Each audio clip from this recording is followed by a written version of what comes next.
Alright, so I'm Will from Yu-Gi-Oh! Team LOB, and this is my Inzektor deck. Without Exabeetle, sadly.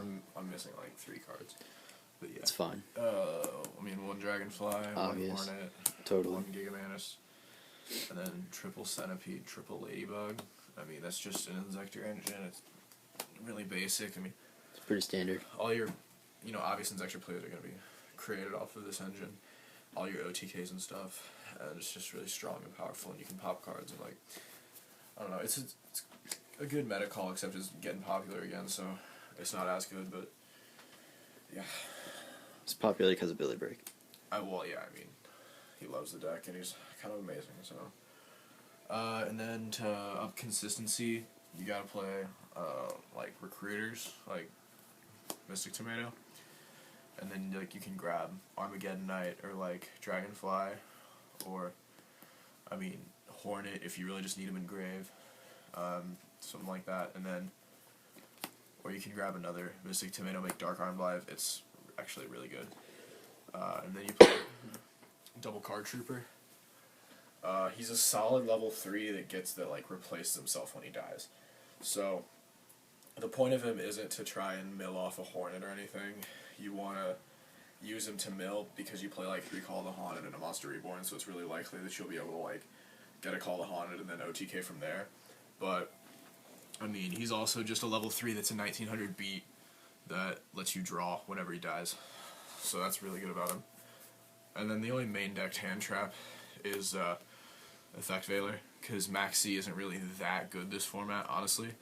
Atlanteans just discard his cost, so you're not going to stop anything. Yeah, with Effect Max C is Veiler, just it's a side deck card. Yeah, Max C is nothing more. Effect Veiler's not good against Atlanteans, but Atlanteans, there's no good hand trap against them, really.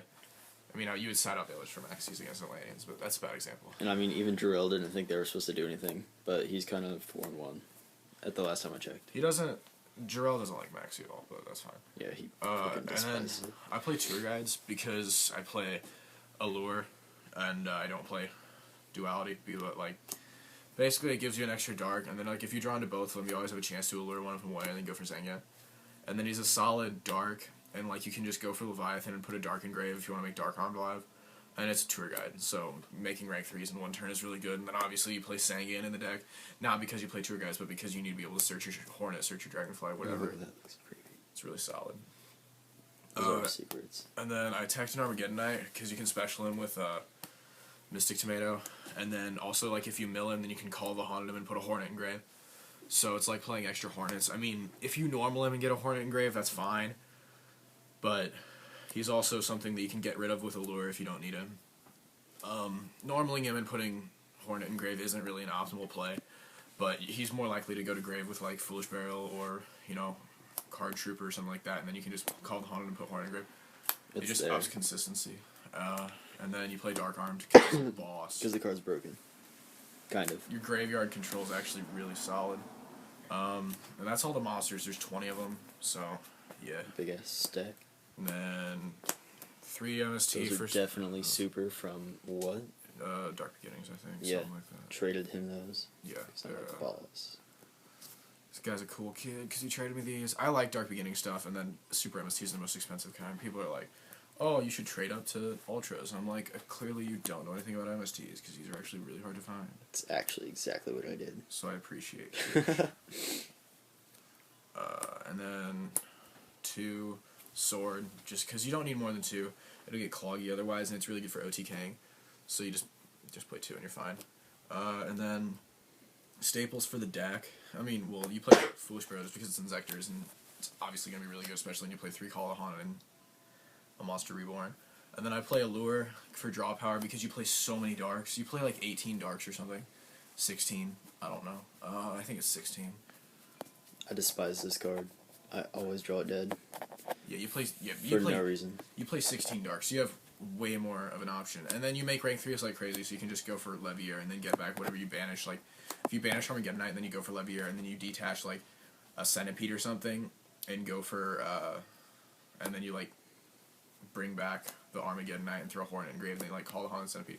It creates combo plays and it's draw power. So there's not too many downsides to it. It's dead sometimes, but It's pretty overall it's consistent in good. the deck. Lance, because Centipede likes to get bottomless, and it's really good if you want to, like, try and... If your opponent doesn't have anything and you don't have a Ladybug and you don't want to search one, you can just Lance your own guy and then blow it up with Hornet, and then it won't die, but you'll still get your effects off. And then you can just go for rank 3s, and the attack boost will, like, not matter. The attack loss won't matter anymore. And then it's also good for, like, getting over stuff and keep your Centipede alive and things like that. So it's really good at 1. A lot of people are playing it at 1 lately. And then staples, you play Book of Moon, Monster Reborn, Dark Hole, and Heavy Storm. And one thing about Book of Moon that's really good in this deck, I mean, obviously it's just a busted card all around, and a lot of people, like, aren't playing it anymore. But what happens is, if you, like, attempt to activate an effect on a Centipede that's been there for a turn, and you're gonna OTK, and then they Veiler it, usually that'd be, like, a situation where you're kind of SOL and you have to wait another turn. But if you have Book, then you can just Book the Centipede and reflip it, and then go off anyways through the Veiler and stuff like that. So Playing around hand traps. I mean, it's a busted card all around, and then but a lot of people aren't playing it, and that's why I still play it, because I don't think it's really lost any value either. And then for traps, you play Triple Call the Haunted, because it's amazing. Like, you put so much stuff in your grave that it's ridiculous. Like with Card Trooper and, like, Mystic Tomatoes and, like, you know, just million Inzektors and things like that, and then Foolish Bro, it just opens up a lot of places you wouldn't have otherwise. And then the big tech of the deck is 2 Threatening Roar. I hate this card. If you keep a Centipede on board for more than 1 turn, you pretty much win.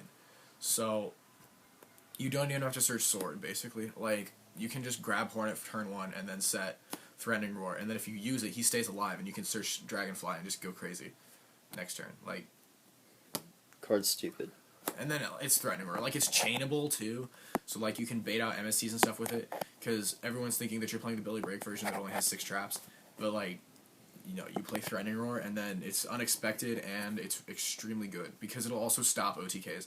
And that's one thing that this deck is weak against. Because, like, you don't play Gores or anything. And that's another reason I don't main deck Maxi. Is because you can't really threaten your opponent with, like, oh, you're letting me draw a bunch of cards. I'm going to drop a Tragger or Gores. You don't play those cards. So, because it'll lower consistency. But, I mean, you could, but it would just take away things from getting to your engine, and the deck would be too slow. But if you play these, then you can actually play around. You can get out of OTKs that you wouldn't have been able to get out of otherwise. So it's extremely good. And then Solemn Brigade. This is a Solemn Brigade. Yeah, I mean, it pays a lot of life, but some people aren't playing it anymore. But it's actually... The cards are good. I mean, yeah. That's all you need to know. The cards are just... Alright, let's go to side deck. Side deck? Alright, for side, the only monsters I side are double Maxi. I mean, there's just those matchups where you need it. Like, Atlanteans is actually a better hand trap than Effect Veiler, so it's really good there. And then, you know, wind-ups and stuff. But there are matchups where you really need this over Veiler, or you need this with Veiler to, like, just be able to win. And, I don't know, I don't main it because I feel like having hand advantage in Inzektors actually isn't that great.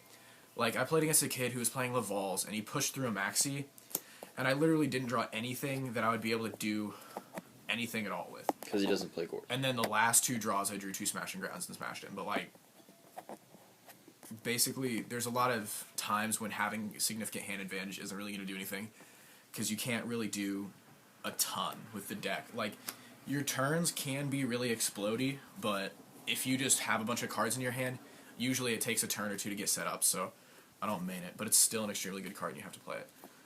Triple D Fisher, because it's removal, and you can, you know, it's Inzektors. It's a good card. It's really good in Inzektors. You have to side it. And then I really, really like Messenger of Peace at 3. Just because, like, you can side it against so many decks. Like, and then it'll let you stall until you can actually, like, build up something to where you can OTK, and then you can pop it, or you can just not pay your 100 life. And the cost is so low, and, like, the benefits are so big. Like, you can stall with this card for so long until you just get things you need to win. And then 2 Smashing Grounds. Because it's Smashing Ground. Because sometimes you just need the monster removal, and you'll be like, oh, well, yeah, but you pop stuff with Hornet. Yeah, well, Smashing Ground, stuff gets veilered way too much. And Smashing Ground just lets you not have to worry about it, and it's ridiculous. And it's like, it forces negates off Logia and Xian and stuff like that, and those decks are popular right now, so... And then you play Triple Decree because you can side out 8 traps and not have that much problem. And it's just extremely good. Like, because it opens up so much room for you to side in other stuff from your side. So actually siding in with Inzektors isn't hard at all. So because you play Decree, and there's a lot of trap heavy decks right now. I mean, obviously you wouldn't side against like Atlanteans or anything because Jarell's like 5-1 right now or 4-1 or something like that. With Actually, wouldn't it be over by now? Like day one at least. I have no idea, but anyways, last time he posted he was 4-1 with He's Atlanteans. positive. That's all that matters. Basically, he's wrecking with Atlanteans right now, and He plays wasn't expecting to. 2 traps. So you're not going to side into Decrees against him because you can just chain MST to that other thing because you main deck 3. You can chain MST to the Abyss Sphere or whatever. So. Alright, Like, extra deck. Yeah, so that's really good. And then you play 2 Gozen, and you would side out card troopers for Gozen matches. Because those are here. Yeah. Right there. Yeah, they're clearly... I totally have 2 Gozen match. But you play 2 Gozen, and you side out card troopers for them, and that's it. Because things that aren't one archetype get raped by it. It's extremely good.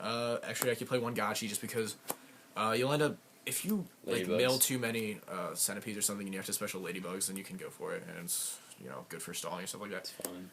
And then 2 Leviathan Dragons. Just because it's a solid rank 3 and you can detach right away and you can have like Graveguard control with it and stuff like that. And then you can go like Dragonfly Hornet, effect Dragonfly, effect Hornet, special Centipede, effect Centipede, and then search like a lot of shit. A sword, and then you detach Dragonfly from this guy. Like you overlay for this guy, and then you detach right away. And you just call the Haunted Dragonfly in the OTK. Like, that happens so much. And then... Acid Golem, because it's a card. You need it. I mean, sometimes you need to get over stuff that's too big. Giga Brilliant, just because it opens up OTKs, and it's a really good rank 3, especially in a deck that swarms like this one. Tempo, it's a rank 3 that's extremely good. I mean, Zenmains, it's a rank 3 that's extremely, extremely good.